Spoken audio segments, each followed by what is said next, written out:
what really transpired between President Uhuru Kenyatta and his deputy William Samoei Ruto? That's one question which most Kenyans have consistently been asking. And if they're not asking it directly like that, they've been asking who between the two gentlemen betrayed the other. And the answer depends on who is asking and who is being asked. If you ask any ally of the deputy president that question, they'll confidently tell you that President Uhuru Kenyatta is the one who has actually betrayed his deputy. They'll tell you like that. And if you find any ally of President Uhuru Kenyatta and you ask him the same question, they'll tell you that it's the deputy who actually betrayed President Uhuru Kenyatta. So basically, these two gentlemen betrayed each other. But today, I want to give you 6 ways on how William Samoei Ruto betrayed President Uhuru Kenyatta. But before we do that, if you're bumping on this video for the first time, I want you to take a second or two and hit the subscribe button so that next time we produce a video like this one, you get notified. Now back to the main issue. Who betrayed who between President Uhuru Kenyatta and his deputy? Who? Because you all know these two gentlemen shocked the entire country when they came together and formed Jubilee Alliance. And God worked in their favor and they were declared president and deputy president. And these two gentlemen promised Kenyans that they were going to rule for 20 years. But that never happened. But just like I keep on saying on this platform, that ideologically, there is nothing which puts President Uhuru Kenyatta and his deputy together ideologically. These guys were actually connected by the ICC crisis and by the need to win the presidency, because it's even alleged within the political circles, for those who follow politics, that for the DP to agree to be the running mate of the deputy of President Uhuru Kenyatta in 2013, because at some point he was almost closing to be the running mate to Raila Odinga. There are people who claim that a deal had to be brokered. And that deal was brokered by Mama Ngina Kenyatta herself. And the deputy president was given an offer, monetary offer, running into billions, according to those people who know. And in exchange, Ruto was given the money and he was also given share of the government. But what really transpired after Uhuru sat on his seat in second term? And how did the DP betray President Uhuru Kenyatta? I want to be very brief and I want to go straight to those points. Number one, the first way he betrayed the president was that the DP forgot to take the political interest of President Uhuru Kenyatta into consideration. In politics, the only constant thing is normally interest. When Uhuru was entering into an agreement with the DP, let's assume the issue of Mama Ngina was not there, he was not paid. When they were entering into an agreement, the agreement was simple. You, Ruto, support me, Uhuru Kenyatta. We are going to share government 50-50, which they did in the first term. Then I'm going to support you in 2022. So that was the deal. So Ruto was covered his interest politically. So he supported Uhuru Kenyatta. But now the DP wants Uhuru Kenyatta to support him. For what? He's not telling President Uhuru Kenyatta what's in store for him. So I think the DP overlooked this. And that's the first betrayal. That ought to have been initiated by the DP himself, because I believe the DP understands politics. And if not, he also has people who understands politics. And they should have known that politics is about interest. What was in store or what was going to be in store for President Uhuru Kenyatta in exchange for the presidency. Even if it means business, it ought to have been very clear. So that's the first battle. Number two, and I think this is what caused this friction, is the insistence of the DP on early campaign. The DP insisted on early campaign. President Uhuru Kenyatta was very clear that second term, I want to work. I want to leave a legacy so that if I exit office, at least Kenyans will remember me with something. So help me achieve this. I've had the handshake with Raila Odinga. Now there's peace. Let me achieve this legacy together. Then after that, you can start campaigning. But the DP interpreted that, and his allies interpreted that to mean that Uhuru probably was trying to change his mind. And they went out there. And because they went out there, started politics, and politics took center stage. So I think the president was asking himself, if I'm the president now, and I'm telling this guy to stop early campaigns, and they can't stop, what if he becomes the president? Is there anything I will tell him? So akaona huyu hapana. So I think that's something which actually contributed. Number three, which I think the DP might not have known, is this idea of launching projects all over the country without consulting the president. Because we all know this country was being run down before we went to the polls in 2017. The economy was doing badly.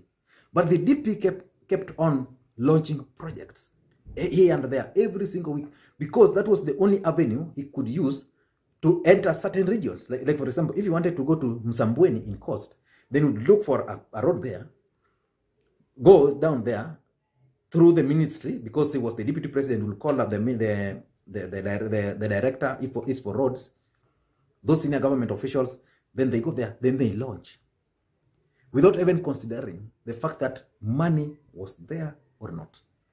And because he launched several of these projects, and because he was keen on retaining Central Kenya as a bloc, because Uhuru now had the handshake, and Uhuru had stopped him on early campaigns, but now he decided that I needed to go myself. So he went through Central, for example, launched thousands and thousands of projects, but pesa ikawa. So all those projects became stalled. And the reality started hitting. And Uhuru Kenyatta now started receiving the blame. And today, if you ask the people of Central Kenya, they will tell you the government of Uhuru Kenyatta has done nothing. Well, in Jubilee portal, the DP was launching project and Itumbi was updating what NASA used to call the portal of lies. There were projects here, there, no money allocated. So the projects went, the DP went there, launched project, put very huge plexo. This was commissioned by the deputy president, blah, blah, blah. So the president was not very happy. And if you want to know, the president was not happy about that. He ended up appointing Fred Okengo Matiang'i, issuing an executive order that made Fred Okengo Matiang'i as the supervisor, specifically to monitor the projects which were stalled. The third thing, I think, which the DP also overlooked, was that the Uhuru Kenyatta became the president of the Republic of Kenya because he had the support of the people of Central Kenya. The DP became the deputy president of the Republic of Kenya because he had the support of the Rift Valley. So when the DP started now venturing into Mount Kenya politics, that was basically showing kinds of fighting the president, because that was his territory. So the DP would still work with anybody the president wanted. But the DP decided, okay, wacha sasa tuanze. So in 2017, the DP ended up coming up with a lineup for Central Kenya. And in that lineup, the allies of the president were kicked out. And while he was doing that, because the president was just keen on the presidency, he didn't want to raise issues. So after coming into office, then the reality dawned on the president that kumbe, jamaa alifanya hii, now I don't have my people, including even Nairobi. So I think that idea of the DP strategically locking out allies of the president, strategically going to the central Kenya to portray himself as the boss and Uhuru as someone. Like today, if you go to central Kenya and you ask anybody, it's like Uhuru is a nobody to them. And these are the people who are telling the whole country how Uhuru Kenyatta was actually anointed by God. Today, they're telling you that Uhuru is a nobody there, cannot tell them anything. Uhuru has done for them nothing. But the DP is now a savior in that region. How do you think Uhuru is taking it? He's taking it personal. You can't go to someone's territory. Even Raila Odinga, if you want votes in Nyanza, you can easily get them by going through Raila Odinga, rather than going through other orthodox. Kibaki tried using Tuju, Uhuru tried using Unyangolo. It can't work like that. So the DP made a very big mistake by engineering that fight with President Uhuru Kenyatta in central Kenya. Number 5, which is now emerging very strongly, is the mere fact that the deputy president has actually started showing disrespect to the president. The question is, how is he showing disrespect? Because the fact is the DP has never openly opposed the president. But let us go to Jubilee Party. What's currently happening in Jubilee Party? We have the Secretary General who has full support of the president. He writes a letter because he has been doing this for the last 6 years. He writes a letter under the instructions of the president to Kirinyaga majority leader, suspending him. What happens next? The Deputy Secretary General, who is ally of the Deputy President, the Deputy Secretary General Caleb Kositany, who is an ally of the Deputy President, sends a letter to the same guy telling him to ignore Tuju. So that's disrespect. Because Jubilee, as things stand today, still remains the property of President Uhuru Kenyatta. So if there's any issue with Jubilee, then those issues need to be addressed internally. Not to create chaos in Jubilee. What the DP and his allies are doing, they are now creating chaos in Jubilee. They are disrespecting the president. It's now very shameful that Jubilee Party, which is the party of the president, cannot even agree on who should write official letter. The Secretary General writes a letter. The Deputy Secretary General writes a letter. Now, you leave that. Go to the members of parliament. How many bad things have they said about the president? Start counting. Oscar Sudi, Alice Wahome, Ndindi Nyoro, talk of Moses Kuria,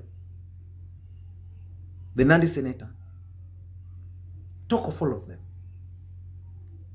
So it's kind of disrespect, open one. And the president now relax and say, okay, so Ujama, I mean, unatumia my boys to an extent that even Itumbi,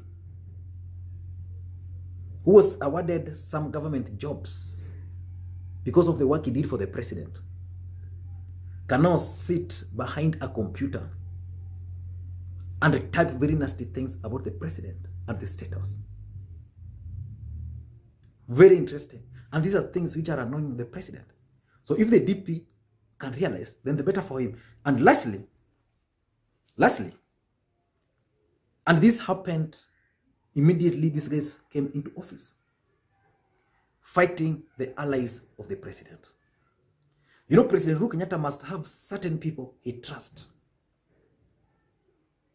And these people should remain untouchable if you want to survive around him. After winning the last election in 2013, Uhuru Kenyatta appointed Nancy Gitau. He appointed Nancy Gitau as the advisor, political advisor based at State House. The deputy president and his team fought this lady, and the lady had to leave State House. They thought the president was happy. No, the president wasn't happy. Because some of these people were accused of being part of the team which fixed the deputy president. But now these guys had entered into an agreement. So Nancy Gitau had to go. Then he operated like that. Then came Karanja Kibicho, another ally. What's happening to Karanja Kibicho? He's also being fought. So I think Uhuru is also just watching this guy and wondering, what are you up to? If you are fighting everybody I put here. Remember in Nakuru, the former governor, Kinodhia, was shortchanged during Jubilee nominations, and Uhuru decided to bring him at State House. Still problems today. He's having problems with the DP. And lastly, and this applies to both of them, the betrayal, is trust. These guys have never trusted themselves from the time of 2008. Because Ruto still believes that Uhuru Kenyatta and his allies implicated him in ICC. It will take time, but still, he still believes these guys did this. Because it's with Moses Kuria, he worked, he's been in government, so he has access to those government. And on the other side, even Uhuru Kenyatta doesn't trust this man. So there's trust issues. And that's actually what has led to this betrayal. I don't know what you think. But in my view, those are the reasons. Those are the ways how William Samoei Ruto betrayed Uhuru Kenyatta. If you're bumping on this video for the first time, take a second, hit the subscribe button. And the only request I always make on this platform is very simple. Just one request. Help me create interactions. How do you do that? Give the video a thumbs up if you like it. If you don't like it, just give it thumbs down. It helps me. But the best one is just drop your comments. And again, the website will be up by Friday officially. So you can start checking how it's going to look like. www.vuguvugu.com. Vuguvugu.com. Thank you guys, and please, may you have a good day.